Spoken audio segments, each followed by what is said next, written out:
We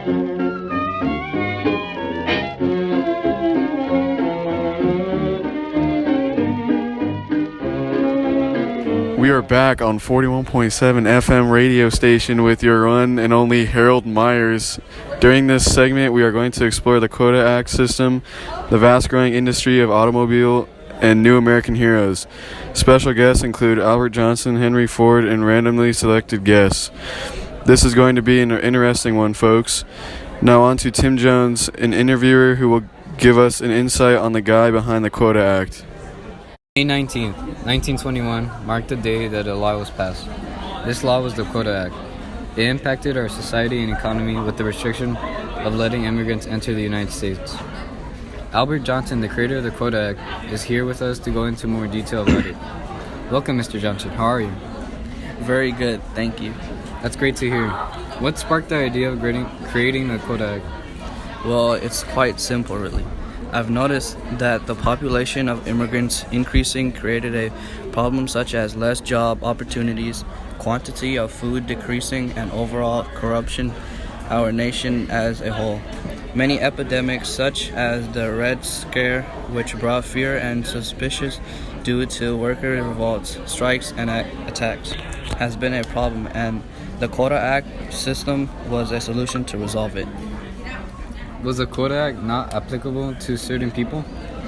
Yes, only government officials, tourists, immigrants from the Western Hemisphere, and children of U.S. citizens. Interesting. Final question of the day. So, how does it feel like to be a racist who's against giving immigrants an opportunity to live the American dream and not allowing them inside America? Wait, what? Look at that, we're all out of time. Thank you for coming, Mr. Johnson. You will be escorted out, and now a brief word from our sponsors.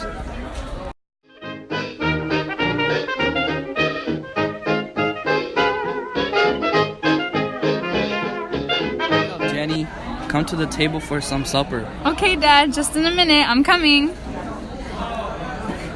Ow! I cut my knee. Oh no, are you okay? I have a cut and it really stings. It won't stop bleeding, Dad. We don't have anything to cover up the wound. What shall we do? Tired of scraping your knee and having nothing to cover it up or stop it from bleeding? Yeah. Are you fed up with buying expensive supplies and taking forever to cover up a wound? You don't have to tell me twice. Well, the Band-Aid is here to help, not only physically, but financially with no hassle. The Band-Aid provides an alternative to wrapping the injury and helps keep the wound clean without any help from someone else. Wow, how neat. Now my dad doesn't have to always complain about me getting hurt. You're right, Jenny. Band-Aids are a useful alternative that saves time, money, and stops your dad from being mad and broke. Go get yourself one now.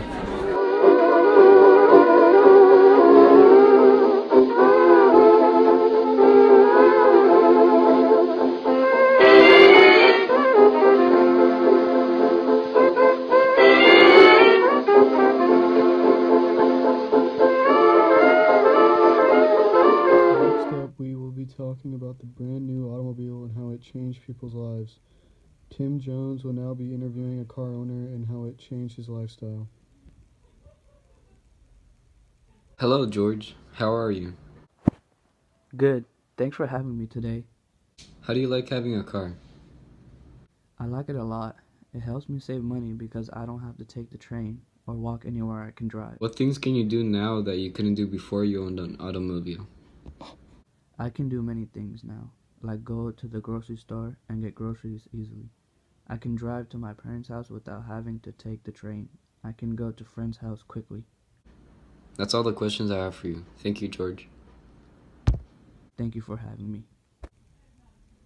What an invention, the automobile.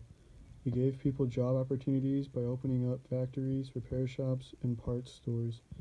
Now coming up next, we have another special guest here. The man who created the Ford Model T, Henry Ford. Good morning, Mr. Ford. Hello, Tim. Thank you for having me on the show.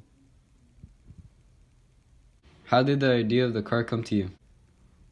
I saw people struggling to get from one place to another, and they would have to walk or get money together to take the train. I thought, why make something that can transport people without having to walk or spend money every time on the train? So the idea of a four-wheeled vehicle came. Wow, that's amazing how the idea came to you staring at people. How's the business going? After I sold the first one of my profits skyrocketed because people saw other people driving a car and they wanted to have one of them. Everyone bought one of my cars, and I sold out that year and had to make more cars. That's amazing. That's all the time we have, Henry. Thank you for changing America. No problem, Tim. We are now shifting to a commercial break to our proud sponsor, Philco, the television and why we all need it in our homes.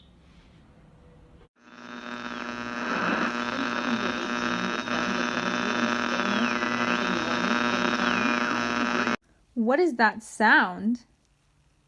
It's the radio, Sonny. What's wrong with it? The radio ain't working anymore. Something wrong with it. No wonder I can't hear what they're saying. For a second, I thought I was going deaf. You're right. We need something that I can hear. We have just what you need. Radios are so old school and most people can't hear them at all. Why sit by a little box and struggle to hear what the people are saying when you could get a brand new television? No more struggling to hear what people are saying, and now you can see what is going on. We should get that, Grandpaps, so you could see and hear. Plus, the volume goes higher than radios do.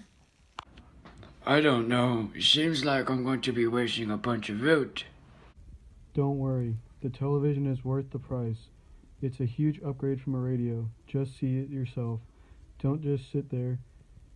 Get one before they run out.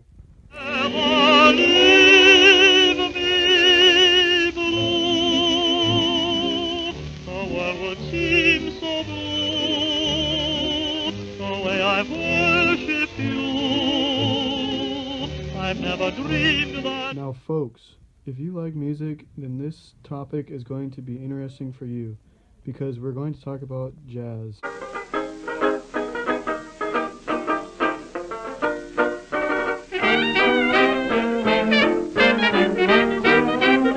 Born on August 4th, 1901, he's a musician known for being an influential artist in jazz history. His name is Louis Armstrong. He has influenced many musicians with his trumpet style and unique vocals. He is an American hero to everyone who listens and are inspired by him. We have a young fellow named Jimmy with us who likes music, and his favorite artist is Louis Armstrong. Hi, how long have you been listening to him? I've been listening to him for about 5 years. What's your favorite song of his? I'm gonna have to say Basin Street Blues. Ah, nice choice. That is a very nice song. Yes, it is. It helps me relax and it makes me focus on the stuff I'm doing, and it motivates me to do more in life. We are glad to have you, Jimmy.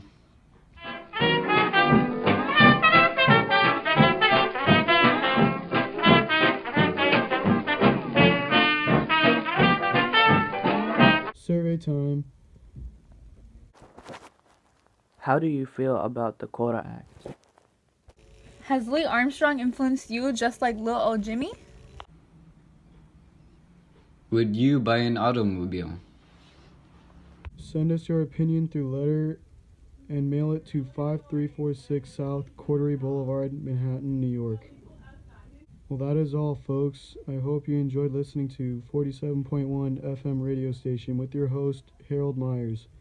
This next song is dedicated to Timmy by Louis Armstrong. Basin Street Blues, good night.